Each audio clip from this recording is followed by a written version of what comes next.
नमस्कार दोस्तों। जय महाकाल, जय माता शमशानी। आज की वीडियो में नोटों की बारिश के बारे में बताऊंगा और इसका साधना विधान भी बताऊंगा। इस प्रकार की क्रिया जो होती है वो अधिकांश तामसिक शक्तियों के द्वारा ही करवाई जाती है, परंतु उसके बदले वो तामसिक शक्तियाँ बहुत से बुरे चीज़ों का डिमांड करती है, जैसे कि खून बलि इत्यादि। मतलब उससे भी कुछ ऐसी बुरी चीज़ें होती है जो शायद इस वीडियो पे ना बता पाऊँ मैं। ऐसी चीज़ों का वो डिमांड करती है जिसके बदले वो नोटों की बारिश करती है अपनी इच्छा से।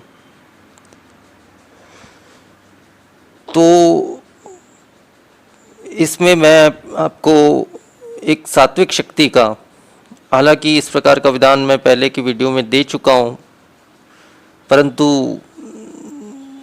ये थोड़ा सा अलग विधान है। इसमें और भी डीपली मैं इस विधान को बता रहा हूँ और इस विधान में सात्विक शक्ति का प्रयोग किया गया है, सात्विक जन्नत का प्रयोग किया गया है, तृप्ति जन्नत का प्रयोग किया गया है, जिसका आहार सात्विक है और केवल इसे भोजन की भूख रहती है और इसको अच्छे भोजन अगर प्राप्त हो जाए तो ये प्रसन्न होकर नोटों की बारिश करती है। अब सवाल इसमें ये पैदा होता है कि वो कितनी मात्रा में नोटों की बारिश करती है। तो इसका जवाब यही कहूँगा मैं कि ये उस शक्ति पर निर्भर करता है। वो शक्ति जितनी ज़्यादा प्रसन्न होती है, जितनी ज़्यादा हम उसको भेंट या भोजन इत्यादि अर्पण करते हैं, उस हिसाब से वो प्रसन्न होकर नोटों की बारिश करती है। ये बिल्कुल सत्य और परीक्षित साधना है जो मैं आपको दे रहा हूँ, बता रहा हूँ। इस साधना को या तो पुष्प नक्षत्र के दिन किया जा सकता है कि रात्रि की साधना है। ये मध्य रात्रि 12 के बाद इस साधना को करना है, 12 से 3 के बीच, या फिर पूनम की रात इस साधना को करना है, मध्य रात्रि। अब इसका जो विधान होता है वो मैं आपको बता देता हूँ। इसमें सबसे पहले तो आपको एक साफ सुथरे कमरे की आवश्यकता है जो बिल्कुल खाली हो, जिसमें कोई सामान इत्यादि कचरा इस प्रकार की कोई भी वस्तु ना हो। तो ऐसे किसी आप कमरे की व्यवस्था करें जो पूरी तरह से खाली हो। उसको बहुत ही अच्छे से स्वच्छ कर लें, साफ सफाई कर लें, धो लें, इत्र का छिड़काव कर ले, सुगंधित वातावरण बना ले उस कमरे का। इसके पश्चात आप गुलाब के इत्र का छिड़काव पूरे कमरे में अच्छी प्रकार से कर दें, ताकि क्योंकि इस देवी को, इस जिन्नात को गुलाब के इत्र की खुशबू सबसे ज़्यादा पसंद है। और इसमें उत्तर की दिशा में एक लकड़ी की चौकी बिछा लें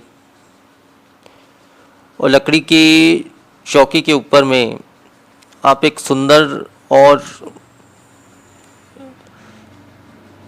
चमकदार लाल वस्त्र बिछा लें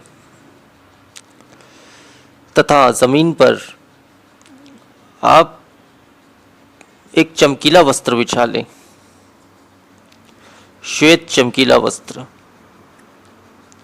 2 मीटर, 5 मीटर या 7 मीटर एक चमकीला वस्त्र बिछा लें आप। अब आपको भोग में इसके लिए 5 नारियल सिंदूर से अभिषेक किया हुआ, पानी वाला बिना छिला हुआ 5 नारियल आपको अर्पित करना है। एक थाली में आप खीर पूड़ी भर के अर्पित कर दें। 5 प्रकार का फल आप अर्पित कर दें, उस पे सिंदूर लगाकर। बताशे आप अर्पित कर दें एक थाली में, तथा 5 रंगों की अलग अलग प्रकार की मिठाइयाँ आप अर्पण कर दें अलग पात्र में। 11 पान के पत्ते आप अर्पित कर दें, तथा 11 सुपारी पान के पत्तों के ऊपर आप अर्पित कर दें, तथा उस पान के पत्ते पर 11 लौंग अर्पित कर दें। 11 नींबू अलग पात्र में आप प्रत्येक नींबू पर सिंदूर से अभिषेक करके सिंदूर लगाकर अर्पित कर दें। पीली चावल, मतलब एक थाली में आप पीली चावल भर लें, उसमें चावल में एक थाली चावल ले लें, उसमें इतनी मात्रा में हल्दी मिला दें कि उसका रंग पीला हो जाए। पीली चावल आप अर्पित कर लें। इसके पश्चात आप आसन के नीचे सामने घी के 5 दीपक लगा दें, उत्तर की दिशा में मुख करके। खुशबूदार धूप जला लें। गुलाल के इत्र का अच्छी प्रकार से छिड़काव कर ले आसन पर, स्वयं पर भी। और गुलाब के पुष्प या लाल पुष्प से आसन को बहुत अच्छी प्रकार से सजा लें। अब इस प्रकार से बहुत अच्छी प्रकार से आपको सजाना है उस कमरे को, उस आसन को।